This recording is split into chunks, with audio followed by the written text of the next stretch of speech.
About ready to wrap this up. Specialized Roubaix Elite. Elite. It's a little bit older, but it's a classic and it has workhorse Ultegra componentry from Shimano.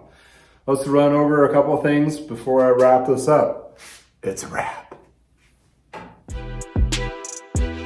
Welcome to I Know a Guy Bicycles. Welcome to I Know a Guy Bicycles, hanging out with the guy. Hi, I'm Justin the guy. Obviously, I have a garage shop. Taking scary how to use bikes one bike at a time. If you like these videos, please like and subscribe.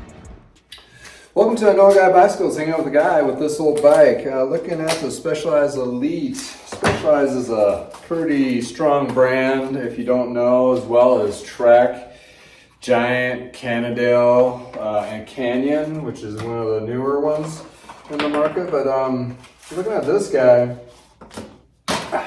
this is a diamond in the rough. It was not really rough, it was just dirty. Bought it from the original owner, or second owner, but his brother was the original owner. So anywho, it didn't fit the first brother, kind of fit the second brother, but only ended up on a trainer bike this whole time. What's really cool about this bike, it's an aluminum frame with a carbon back, carbon seat post as well, which kind of dampens those rides. Also, it comes with Shimano wheels. These are a paired spoke system. It was kind of a copy of the Rolf Bontrager wheels back in the day. So they were pretty decent. These are actually true and solid, polished up really well. Frame's in real good condition. Plus, this has the Shimano Ultegra componentry. And this vintage, they made it for, it feels like about 5 or 6 years. This particular model, the Holotech. And this is a triple, which is great for any areas that has climbs or hills. You don't usually use that small gear very often, but when you do, you kind of need it. And it's like a 2% type thing. The rest of the time you're in the middle of the chainring or the big one for about 8% for downhill and declines. This also gives you 9 speeds in the back. The difference between 9 and 10 speeds just gives you a little bit smoother transition between those cogs. But if it was a tighter block like this from a 12 to 25, you're not going to really notice the difference between a 9 and a 10 speed. It's usually when you get in those bigger cogs. That's where those 1x or 2xs or become such a big thing, because you got like 11 or 12 speeds to work with in the back to smooth that out, to give you that range. But anywho, back in time, this bike, compared to today's standards, it blows the doors off of a $1,500 bike. Reason being, it has the second level componentry from its vintage versus the bottom of your $1,500 new bike. So when you look at this, it's going to be a solid bike for somebody just getting into road riding. This is the great thing. And I'm pretty excited about it. This also is the compact frame design, which means the frame is smaller than the actual measurement. So it accommodates a taller rider. So once you get those measurements figured out, that's a tricky thing to figure out too. If you're shopping for a used bike, you know, the size is the first thing you need to look for in a particular brand. And I mentioned this before, that you definitely want to research that model if you're looking in the used. If it's not has a stamp size on it, it's usually a little sticker that says if it's like a 53, 54 centimeter or small, medium, large, that kind of thing. That's a big deal, because the bike doesn't fit you. It's not a good bike to have. It doesn't matter how good a deal it is. I mean, that's just how it goes. So anywho, you get some new tape. Yeah, I'll buy the rolls of electrical tape and I use too. But anyway, I'm presetting my bar wrap here. This bike, Specialized, has been around a pretty long time, as well as Trek, and they've been duking it out. Here's a little bit of history. Back in time in the 90s, where our main competition's destination cyclery was the Specialized dealer and we were the Trek dealer, and we definitely butted heads. The owner of that shop didn't really like us, or he had a way of himself that he thought he was just going to put everybody out of business. But anywho, fast forward to today, he put himself out of business as well. Anyway, I wouldn't say it was a race to the bottom, but, you know, one of those things. Anyway, the Specialized, at first I didn't like Specialized because they were our competition. I was just, you know, when you're in a bike shop, you're kind of pigeonholed to those brands. And when you're pigeonholed to those brands, it's kind of really hard to look past that. What I'm doing today is awesome because, you know what? I ride everything. You know, I've ridden a Cannondale, a Titanium, a Serrata, Eddie Merckx, a couple other different brands. I would never would have rode if I was in a bike shop because I'd be stuck in the brand. So doing this has really opened my eyes to how all those perform. So my dislike of Specialized went away after I started working for Lee Cycler, which they carried Specialized and Trek. And getting to know that brand as well as Trek, it was a pretty good eye-opener in the sense that, you know, they're both good brands. And they do fit a little differently. And that's where it leads to the fit thing again. Fit, fit, fit. If one brand doesn't fit you well, the geometry of another brand, that's where you want to go with. Because it lengthens your ride, it gives you a better riding experience and all that stuff. It's huge. So looking at the Specialized, the compacts, and they had some really nice bikes and they actually fit me pretty well too. And they've been competing with Trek Specialized. Even today, they're still butting heads, that kind of thing. Either one is a really good bike. You can't really go wrong with either one, but it really comes down to how it fits and how it rides. So, you know, a Specialized Roubaix versus a Fuji Roubaix versus a Trek would be the counterpart. Monda series of the today, or the Pilot series, which is another one from Trek, which is now the Monda, and which is more of your endurance ride, which is more comfortable. Roubaix is based off that race, Paris-Roubaix, which is really bumpy on cobblestones. So you got that. So a lot of history with names of bikes, brands, and all that. Getting back to my point of Specialized. Specialized is a United States company out of Morgan Hill, California. And they have been around and they've been very innovative and they've had some very success for the race teams and marketing. Holy cow, their marketing is like, you know, really fills that void of elite cyclist kind of feel. And they've kind of branched out to be a little more all around, but they've actually brought the fitting thing, body geometry to a whole new level of saddles and bars and tape and shoes and clothing.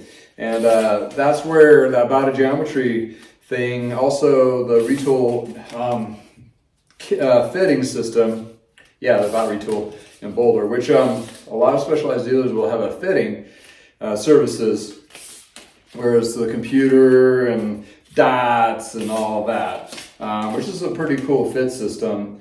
And it's not for everybody, but it is nice to have for those who are just getting, you know, or it's nice to have for those who've been in riding for a long time and you're ready to go to the next level. Then you can justify the $300, $400 fit, because they're going to try to push, you know, parts on you too. You want these bars, you want another bar that's, you know, $200, that kind of thing. They're salespeople as well. So be careful on the fits on that. Because it can get pricey, and keep in mind they're going to try to upsell you.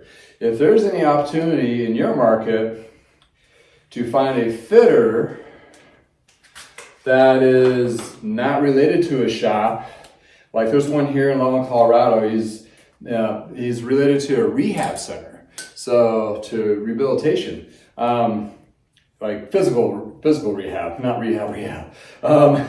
Well, it helps. Knowing that, because that person's only going to fit you and tell you what size the parts that need to be switched out, and then you may have some or be able to vet those parts without extreme costs to that. So at the end of the day, you get the silver fit, but you don't have the upsell. And they also have a follow-up fit on there and a longer list of specs to go by either way. And, you know, if you want to support your local bike shop and you have that good relationship, yeah, do it. But, you know, it's one of those things that keep in mind, that's for the people that either have some serious, you know, knee pain, back pain, that kind of thing that needs to be addressed, or you're a professional, or not professional, but you're going to more of the heavier race setting where you're going to be in the saddle for 2 or 3 hours per training ride. That's where it becomes a justified situation. So yeah, absolutely. But yeah, going back to Specialized in their fit, they've really branched this out where Trek was behind the 8-ball on that, and then they caught up by using their it's not retool, but they have precision fit, which some of the Trek dealers have, is their own version of it, and that seems to work pretty well per se. And it has it's the same concept, that kind of deal, and the same pricing structure. So it's either way, a Specialized or a Trek dealer may have those.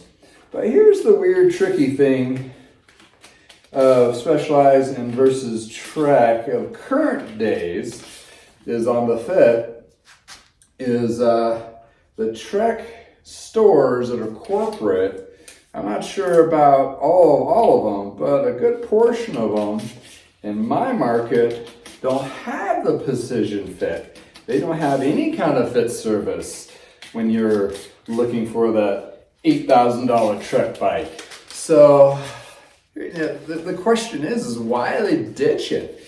Even though they have their own precision fit system and they kind of make the independent bike dealers drink that Kool-Aid and buy into that, but yet they are not following suit for themselves. Is it just my market because they already have so many fit services here and they really don't want to compete, which might be the case, or they don't want to have to pay that? It's like a separate business. It's not just selling bikes and doing repairs. It's also a whole separate business inside the bike shop umbrella. So you got to invest in training and staffing and all that nature too. So it might be just a cost thing to Trek to not add that to their services of their stores. So take it. I mean, I'm not saying it's either way is bad, good, or otherwise. I just thought it was kind of weird that they wouldn't have it themselves, especially on the high-end bikes that they're trying to sell, which kind of blows my mind. But anyway, as the bicycle wheel turns. So yeah, there we go. Almost taped this up. So anywho, on other insights industry, insights and news, I have a Sunday release that I'm gonna try to do, and it's as the wheel turns, so the days of our rides. Basically, just goes over my perspective of the topics and so forth. So check that out. Also, if you want to binge watch, we got longer. I have longer extensions of this type of videos that you can binge as well. That's if you're still watching now. But going back to this Roubaix, which is going to be an awesome bike, which cleaned up really well, which I love having bikes like this because in order to make my job easier, I know it's going to be even more solid and a great intro bike, almost like new condition for somebody without having to spend $1,500. And all these are under $1,000. And to kind of recap what I do is that, I refurbish. Basically, if you bought a bike, if you went and bought a used bike, let's say you spent $500 on that used bike, and then there's some things that are going to be wrong with it. I can tell you, most of them, 90% of the bikes I get, there's something wrong with it. It probably needs a tune-up or something like that. So just say you need a tune-up. So the tune-up and some parts and so forth, you take to the bike shop. You pay that $200, $300, $400 for the tune-up and parts to get it all updated and ready to go. And that's where you end up with the bike. And sometimes it's kind of a shocker, like, I don't feel so good about this because you spent so much money having it tuned up and so forth. So what I do is I provide a good solid road bike that's been fine-tuned. So you skip that heartburn and the $400 price sticker shock when you take that used bike. In addition to when I sell it locally, I have a fitting area, so I fit people to them. So I'm addressing the fit, the sizing, and making sure the bike is solid for the best experience possible out of the gate. So that's my value prop. So when you're looking at a bike like, I've seen these things for like $400 and I'm selling mine for like $6 or $7. Well, just think about it this way. It's like, the tune-up's already been done, the price lift, all that's been taken care of, and you get additional static fitting, not a dynamic, but a static fitting on it. you're way ahead of the game. And my perspective is I'm trying to provide the best possible experience out of the gate so you get into cycling, get into riding, which is, riding's a lot of fun. But if you have that bad experience that you buy a used bike and it doesn't shift or anything, and you're like, oh, horrible ride and all this crap, or I took it to the bike shop and they're going to charge me $400, and that's negative. I'm trying to take that all out, the scare you out of used, one bike at a time. So anywho, if you like videos like this, please subscribe and check out my other videos. I have a lot of insights from tech tips to industry news to on the bikes I'm individually buying or refurbishing and getting up to speed. So anywho, putting some little stickers on here to protect the frame from cable rub. Sometimes bikes have them already.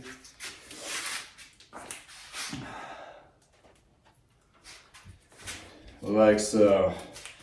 Well, my friends, that's a wrap. Follow this and there'll be some videos of the completed product of the photo shoot before listing. So have a wonderful day. Thank you for spending time with me in the garage.